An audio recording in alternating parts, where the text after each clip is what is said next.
somewhere along the line a different impression came along. Okay, so that is statement of fact. My recollections are very clear because that question was asked specifically to the commissioners whether there was enough money in the budget to demolish the nursing home. Because we weren't going to vote for something and just leave that building stand there.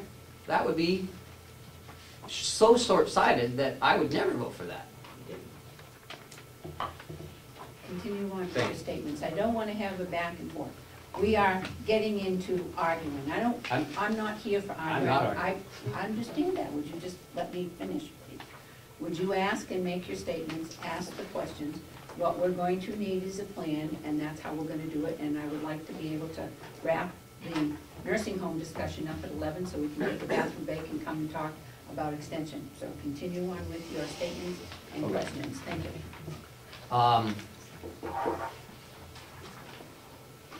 I guess as also, you know, I'm a little confused by the statement that we've just discovered this $5,000 for the commissioners not being able to act upon any purchase of real estate, because at the last budget meeting, not even 3 months ago, I stated very succinctly and reminded the commissioners of that exact statute.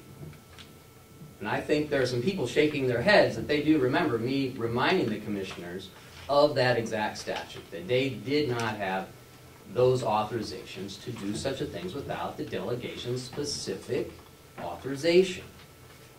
Aside from that, to the side, about 4 years ago, when the former sheriff renovated a garage and put in a heating system into it and spent over $5,000 in funds that he had saved in other places, I went to the commissioners, and there's only one current commissioner that's here now at that time, that was here at that time, that I pointed out this specific statute to the commissioners at that time, that that is something that they should not be, that cannot happen without our specific authorization.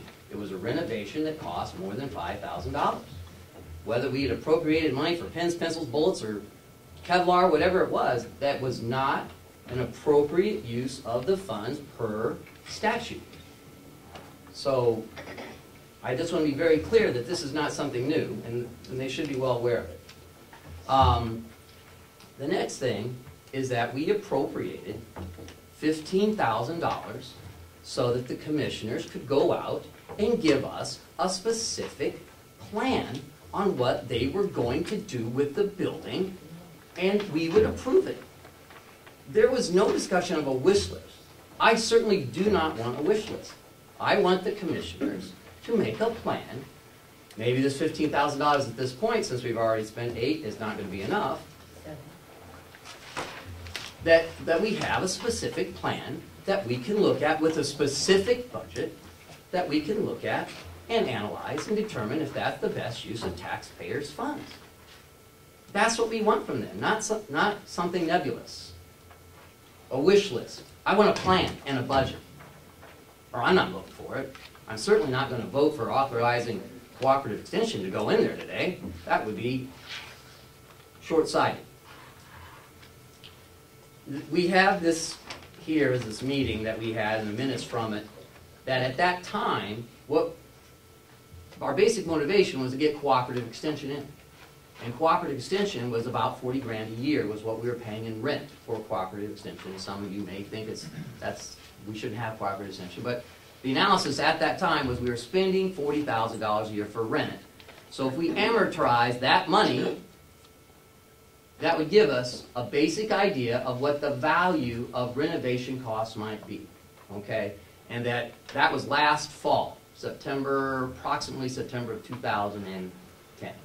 That we had that meeting and we discussed that, and that they were going to get back to us on how much, you know, $40,000 amortized would be the value, which I could have calculated on my phone in about a minute and a half. Okay, but what is it? It's about, well, depending on what you use for interest rate, it could be somewhere between $400,000 and $500,000, depending on what you want to use as the cost value of the month. Okay, so.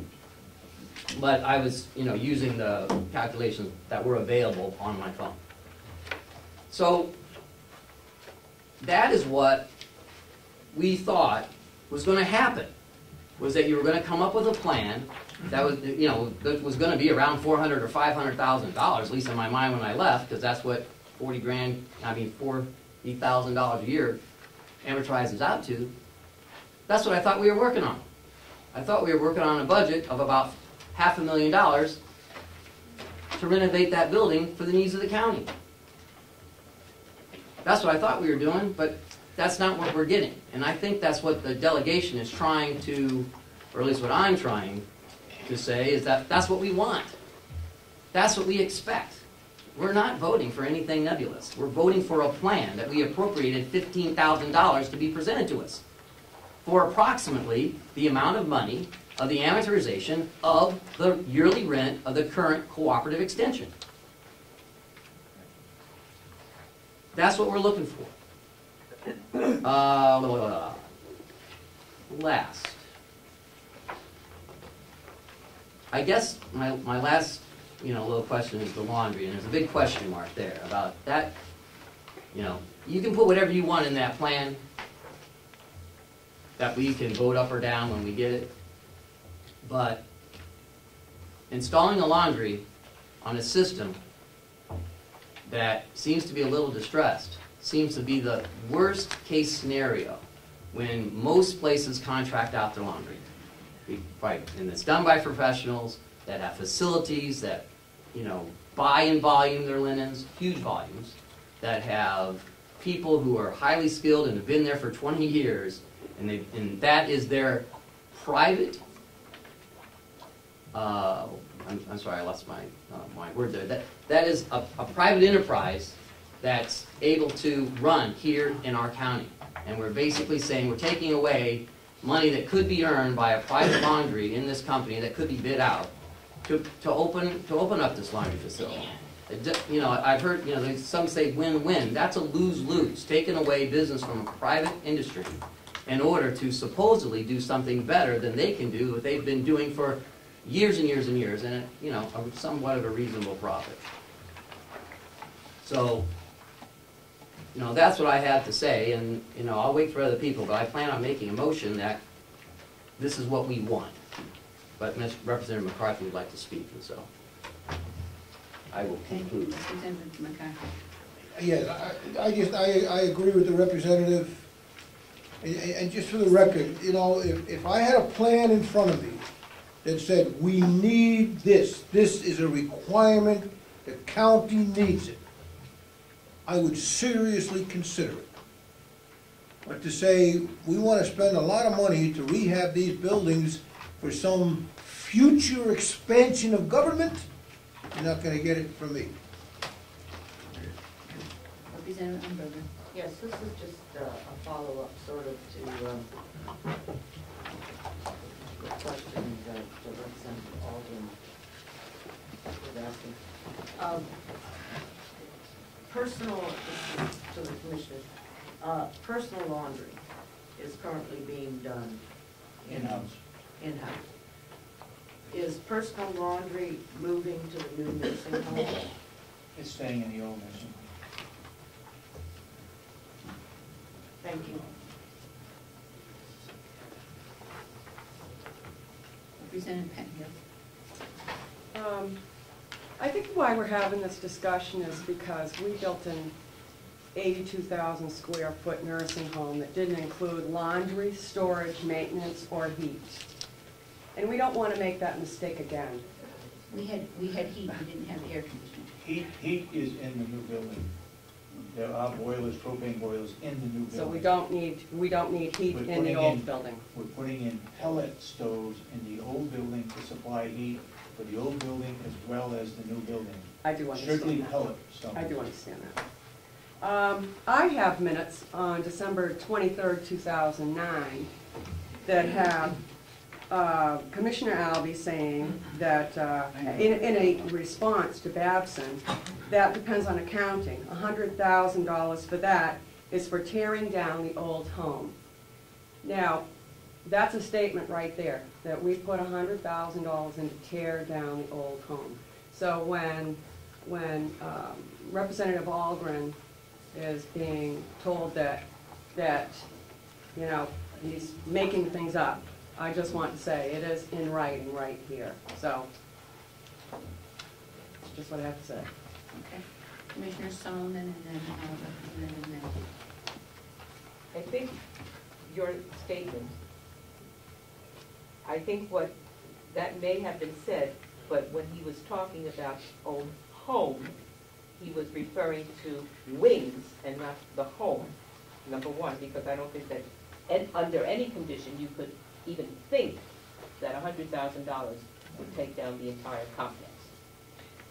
But if indeed you're thinking along those lines, then why in the world would the delegation have decided to expend $15,000 to look into bringing the cooperative extension into the core building?